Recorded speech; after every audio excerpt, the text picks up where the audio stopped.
Hello everyone, I am doctor Digna, consultant physiotherapist. आज हम frozen shoulder के बारे में डिस्कस करेंगे। ये क्या होता है, कैसे होता है और इसकी ट्रीटमेंट क्या होती है। तो it's characterized by pain and stiffness in shoulder joint. Generally medical terminology में हम इसको अधेसिव कैप्सुलाइटिस और स्टीफ शोल्डर भी बोलते हैं। जनरली ये दो तरह से होता है, प्राइमरी कॉज और सेकेंडरी कॉज। जो प्राइमरी कॉज होता है उसमें बहुत सारे आर्थराइटिक चेंजेस होते हैं जॉइंट्स में, और due to some metabolic disorder से भी ये प्रॉब्लम होती है। और जो सेकेंडरी कॉज होता है उसमें ड्यू टू सम इंजरी होता है, ट्रॉमा होता है, आफ्टर फ्रैक्चर हो गया, आफ्टर सर्जरी हो गया, कभी कभी रोटेटर कफ होने के बाद भी फ्रोजन शोल्डर हो जाता है। अब डिस्कस करेंगे कि जनरली जो डायबिटिक पेशेंट होता है उसमें फ्रोजन शोल्डर रिपीटेटिव हो जाता है, ऐसा क्यों होता है और इसकी ट्रीटमेंट कैसे होती है। तो जो डायबिटिक पेशेंट होते हैं उसमें ग्लूकोज मॉलिक्यूल्स बहुत ज़्यादा हो जाते हैं। तो क्या होता है, जो हमारे मसल्स, लिगामेंट्स होते हैं, जॉइंट्स होते हैं, बोन्स होते हैं, वो सब कोलाजन से बनते हैं। जो ग्लूकोज मॉलिक्यूल्स होते हैं वो कोलाजन प्रोटीन को अट्रैक्ट करते हैं और एक स्ट्रॉन्ग बॉन्ड बना देते हैं, जिसकी वजह से जॉइंट्स में फाइब्रोसिस जनरेट होता है। अब क्या होगा, जैसे कि ये स्ट्रॉन्ग बॉन्ड हो गया तो अब वो जॉइंट्स को मूवमेंट नहीं होने देगा, यानी कि रेंज ऑफ मोशन में बहुत सारे रेस्ट्रिक्शन आएंगे और जो शोल्डर जॉइंट है वो बहुत ज़्यादा इमोबिलाइज हो जाएगा और इसकी स्ट्रेंथ भी कम हो जाएगी। इसीलिए हम पेशेंट को ब्लड रिपोर्ट रेफ़र करते हैं, जैसे कि ब्लड शुगर हो गया, थायराइड प्रोफाइल हो गई और लिपिड प्रोफाइल हो गई, ताकि हमें एक कंफर्म डायग्नोसिस मिले। फ्रोजन शोल्डर के 3 स्टेजेस होते हैं, फ्रीजिंग, फ्रोजन और थोइंग। जो फ्रीजिंग स्टेज है उसका ड्यूरेशन 2 to 4 वीक होता है। उसके सिम्टम्स होते हैं inflammation in shoulder, swelling in shoulder और पेनफुल रेंज ऑफ मोशन होती है।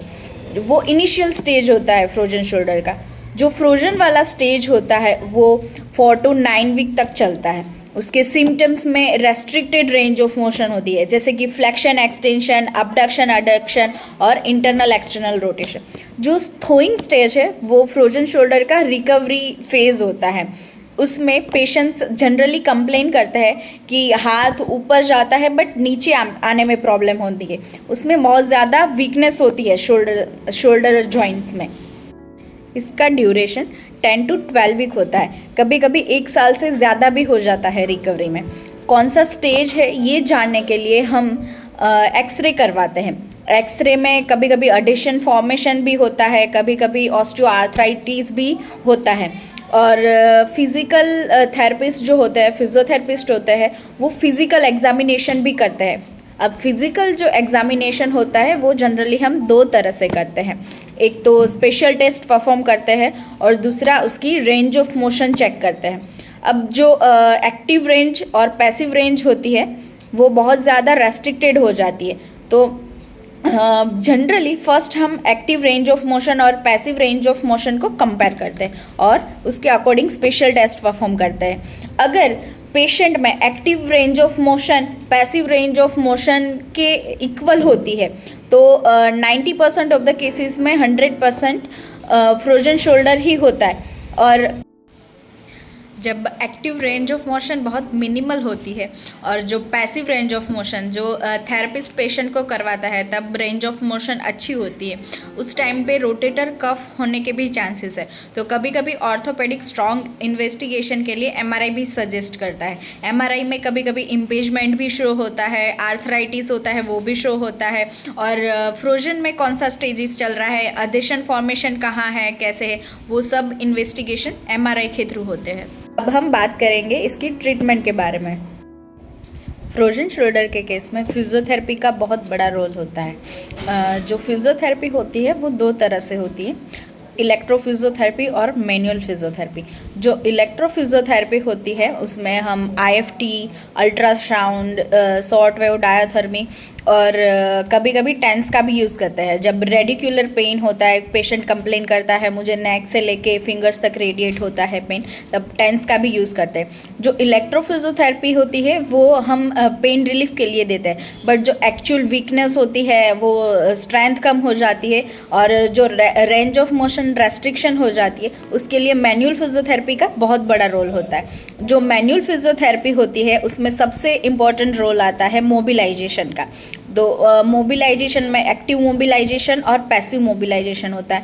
जो एक्टिव मोबिलाइजेशन है उसमें हम कुछ एक्टिव एक्सरसाइज करवाते हैं, कुछ isometric exercise, concentric exercise, eccentric exercise हो गई, थेराबैंड एक्सरसाइज हो गया, जो डंबल से पेंडुलर मूवमेंट करवाते हैं, शोल्डर व्हील करवाते हैं, फिंगर लेडर होता है, ये सब हो गया एक्टिव मोबिलाइजेशन। अब जो पैसिव मोबिलाइजेशन होता है वो बहुत ही हाईली स्किल्ड टेक्निक होती है, उसके लिए स्किल्ड फिजियो बहुत इंपॉर्टेंट होता है। मोबिलाइजेशन वो ग्रेडिंग के वाइज होता है और उसमें हम ग्लाइड्स देते हैं पेशेंट को। जो मोबिलाइजेशन हम देते हैं उसके बीच बीच में शेकिंग मूवमेंट भी बहुत इंपॉर्टेंट होती है और बीच बीच में हमें एक्टिव रेंज ऑफ मोशन भी चेक करना बहुत इम्पॉर्टेंट होता है। अब बात करेंगे होम एक्सरसाइज के बारे में। पेशेंट को कुछ एक्सरसाइज, सेल्फ एक्सरसाइज भी टीच करवाते हैं और mainly important thing is cryotherapy बहुत इंपॉर्टेंट होता है। जब स्टार्टिंग में स्वेलिंग होता है, पेन बहुत ज़्यादा होता है, तब क्रायोथेरेपी रेफ़र करते हैं, आइसिंग थेरेपी जिसको बोलते हैं। और उसके बाद मस्कुलर जो पेन रहता है उसके लिए हीट थेरेपी बहुत इम्पॉर्टेंट होती है। अब बात करेंगे कि जब कभी कभी ऐसा होता है कि बहुत लॉन्ग ड्यूरेशन तक चलता है फिर भी ठीक क्यों नहीं होता, तो उसके लिए हमें स्ट्रेंथनिंग एक्सरसाइज का प्रोटोकॉल लेना बहुत ही इम्पॉर्टेंट होता है। स्ट्रेंथनिंग एक्सरसाइज में हम वेट से एक्सरसाइज करवाते हैं, कुछ मल्टीटास्किंग एक्सरसाइज करवाते हैं ताकि शोल्डर और स्कैपुलर जो मसल होते हैं उसकी स्ट्रेंथ इतनी रहे बहुत ज़्यादा ताकि दोबारा ये प्रॉब्लम ना आए। जब हर कोई ये बोलता है कि जब फ्रोजन शोल्डर होता है तो फिजियोथेरेपी ही क्यों ऑप्शंस होता है, तो हम बात करेंगे कि ऑर्थोपेडिक में क्या होता है। जो ऑर्थोपेडिक्स होता है वो एंटी इन्फ्लामेटरी हमें प्रिस्क्रिप्शन करते हैं, उसके बाद जब ठीक नहीं होता तो कुछ स्टीरॉइड देते हैं, फिर उससे भी ठीक नहीं होता है तो कुछ आर्थ्रोस्कोपिक जो रिमूवल होता है, कैप्सुलर आर्थ्रोस्कोपिक कैप्सुलर रिमूवल वो परफॉर्म करते हैं। वो 360 डिग्री होता है, इंट्रा आर्टिकुलर भी हो सकता है और एक्स्ट्रा आर्टिकुलर भी होता है। उसके बाद भी अगर ठीक नहीं होता है तो पूरा ओपन करके ऑपरेट करते हैं। सर्जरी के बाद भी हमें फिजियोथेरेपी का सेशन लेना पड़ता है क्योंकि बहुत ज़्यादा वीकनेस आ जाती है। तो शोल्डर जॉइंट की स्ट्रेंथ के लिए और जो उसकी फंक्शनल रेंज होती है उसको वापस लाने के लिए फिजियोथेरेपी का सेशन बहुत इम्पोर्टेंट होती है। अब बात करेंगे कि दोबारा हमें फ्रोजन शोल्डर ना हो उसके लिए हमें क्या करना चाहिए। तो आप जब भी आपको शोल्डर में पेन होता है, स्टीफनेस होता है, कुछ स्वेलिंग आप नोटिस करते हो तो तुरंत नियर फिजियोथेरेपिस्ट और ऑर्थोपेडिक को कंसल्ट करें और फिजियोथेरेपी का सेशन स्टार्ट करें ताकि आपको जो क्रॉनिक होता है पेन वो ना हो। जब भी आप फ्रोजन शोल्डर के लिए फिजियोथेरेपी ट्रीटमेंट करवाते हो तो पूरा स्ट्रेंथनिंग एक्सरसाइज तक पूरा सेशन लीजिए ताकि आपकी शोल्डर स्ट्रेंथ अच्छी हो, स्कैपुलर मसल की स्ट्रेंथ अच्छी हो, ताकि दोबारा आपको फ्रोजन शोल्डर ना हो। बहुत सारा प्रिकॉशंस लीजिए, आइसिंग कीजिए और जो जो आपको डॉक्टर्स बोलते हैं सारी चीज़ें फॉलो कीजिए ताकि दोबारा ये प्रॉब्लम ना आए। तो ये था आज का हमारा फ्रोजन शोल्डर का सेशन।